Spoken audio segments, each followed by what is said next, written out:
Welcome learners. कसे आहात? मजेत ना?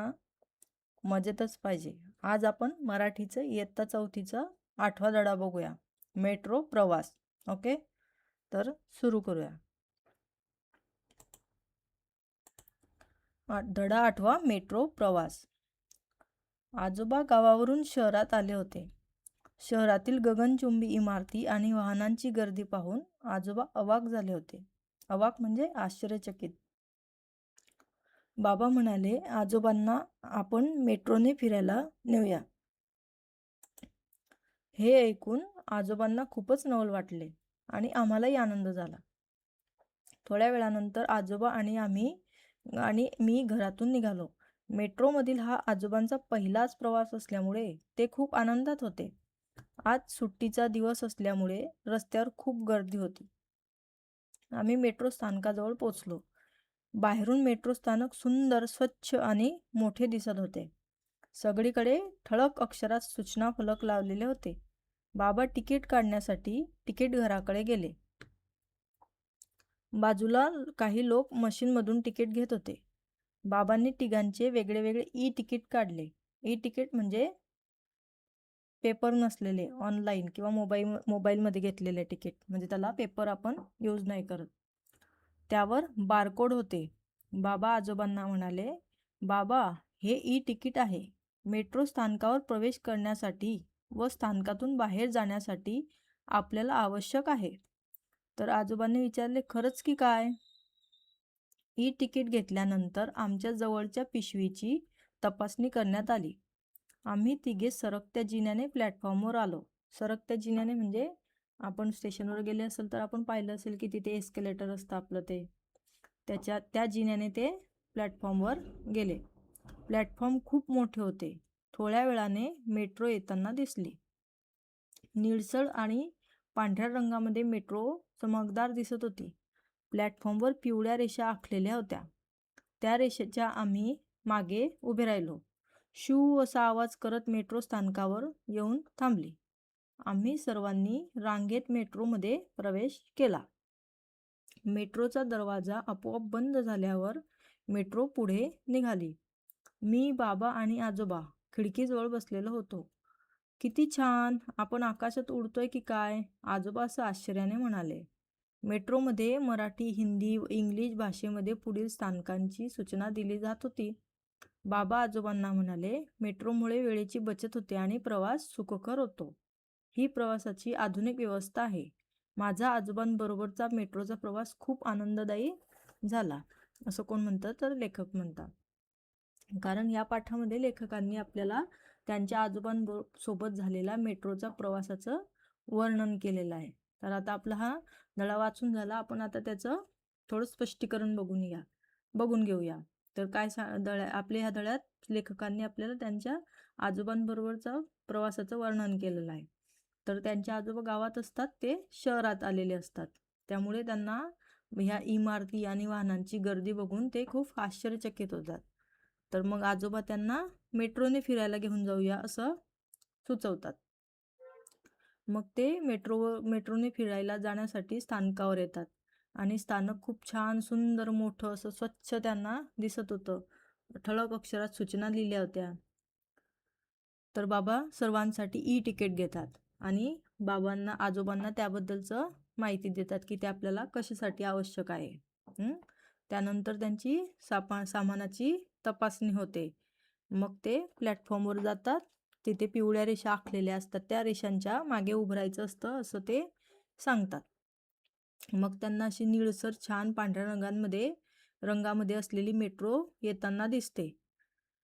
मग मेट्रो अशी शू आवाज करत येऊन थांबते आणि त्यात ते प्रवेश केल्यानंतर मेट्रो लगेच दरवाजे आपोआप बंद झाल्यावर मेट्रो पुढे निघते. तर खिडकीजवळ बसल्यानंतर आजोबा आश्चर्याने काय म्हणतात की त्यांना असं वाटतंय की ते आकाशातच उडत आहे की काय, असं आजोबा आश्चर्याने म्हणतात. आणि मेट्रोमध्ये हिंदी, मराठी, इंग्लिश तिघं भाषांमध्ये स्थानकांची पुढचं स्थानक कोणतं आहे याची सूचना दिलेली जात होती. त्यामुळे बाबा आजोबांना म्हणतात की मेट्रोमुळे वेळेची बचत होते आणि प्रवास सुखकर होतो. ही प्रवासाची आधुनिक व्यवस्था आहे. माझा आजोबांबरोबरचा मेट्रोचा प्रवास खूप आनंददायी झाला असं लेखक आपल्याला सांगतात. तर यातून ते लेखक आपल्याला काय सांगायचा प्रयत्न करत आहे की आधुनिक तंत्रज्ञानाचा योग्य वापर जर केला तर आपला प्रवास सोपा आणि सुखकर होतो.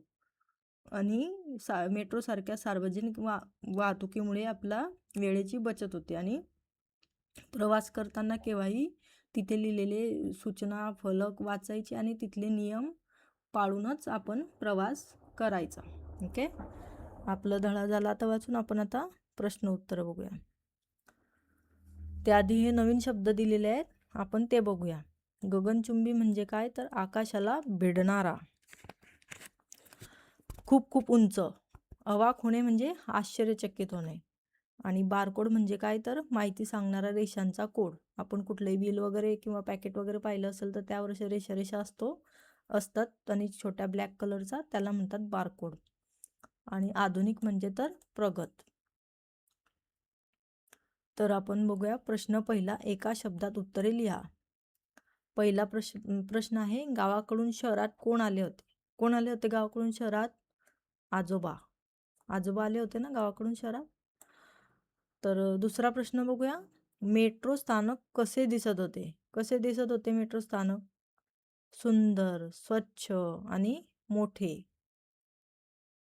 तिसरा प्रश्न, स्थानकांची माहिती कोणत्या कोणत्या भाषेत दिली जात होती? कोणत्या कोणत्या भाषेत दिली जात होती स्थानक, की पुढचं स्थानक कोणतं आहे?